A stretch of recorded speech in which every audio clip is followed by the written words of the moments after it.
You ever wonder what's really keeping you online? I mean, we click, we stream, we work, and it all just works. But behind the scenes, there's this incredible, invisible system working nonstop to make sure our digital world doesn't just, well, fall apart. So let's pull back the curtain and take a look. We've all had that moment, right? You're deep into a video call, or maybe you're just about to win a game, and then nothing. Everything just stops. Your connection is gone. Now, it's easy to blame your internet provider, but a lot of the time, the real problem is sitting right there in your own network. And that gets us to the heart of the issue we're talking about today. It's this idea that one single piece of gear, just one device, can fail and bring your entire network down with it. It's a weak link in the chain, and it's way more common than you'd think. Yeah, the single point of failure. It's a simple concept, really. Your computer, your phone, every device you own has one specific address it uses to get out to the internet. We call that the default gateway. It's your one and only door to the outside world. And when you only have one door, well, that door becomes pretty darn important. And here's the real kicker. If that one specific gateway router fails, you're done. You are offline. It doesn't matter if you have 5 other perfectly good routers sitting right next to it, plugged in and ready to go. Your computer only knows how to talk to that one address, and if it gets no answer, that's it. Connection terminated. So, faced with this problem, what do network engineers do? Well, they perform a little bit of magic. Seriously. They create an illusion.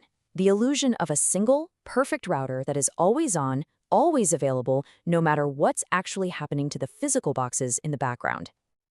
And this is how the trick works. From your computer's point of view, it's just talking to one IP address, one MAC address, a single gateway that never, ever changes. But in reality, that virtual identity is being shared by a whole team of physical routers. One of them is the active one, doing all the heavy lifting. The others, they're on standby, just waiting, ready to jump in the second they're needed. Okay, so how does that handoff actually work? How does that standby router know it's time to step up? You can think of it like a silent, super high-stakes relay race, and the baton they're passing is your internet connection. Let's break down how it happens. The whole secret is communication. The main router, the one handling all your traffic, is constantly sending out these tiny little messages called hello packets every few seconds. It's just a little ping that says, hey, I'm still here, I'm healthy, everything's good. It's basically the network's heartbeat. So, watch this. Step 1. The main router fails. Maybe a power supply dies, maybe someone unplugs a cable. Whatever happens, that heartbeat stops.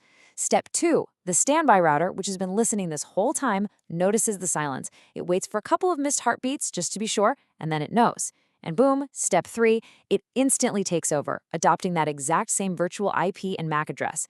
To your computer, absolutely nothing has changed. The switch is totally seamless. Now, this magic trick doesn't just happen one way. Network engineers actually have a whole toolbox full of different methods or protocols to make this happen. These are called first-hop redundancy protocols, or FHRPs. The one they pick really depends on the gear they're using and exactly what they're trying to do. And here are the big ones. You've got HSRP, which is Cisco's own creation. Then there's VRRP, which is an open standard, meaning it can work with equipment from all kinds of different manufacturers.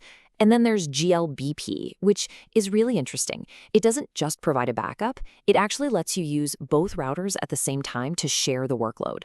We'll come back to that. Oh, and IRDP, that's an old one. You're not really going to see that in the wild anymore. So let's zoom in on HSRP for a minute, because it's super common. When you've got 2 HSRP routers, how do they decide who gets to be the active one and who has to sit on the bench? It's not a coin flip, there's actually a little election. And the election is super simple.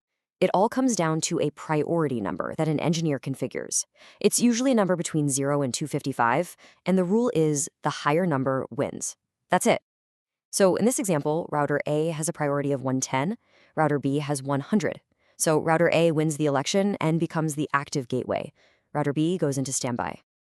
Okay, but this brings up a really good question. So let's say router A fails and router B takes over like it's supposed to.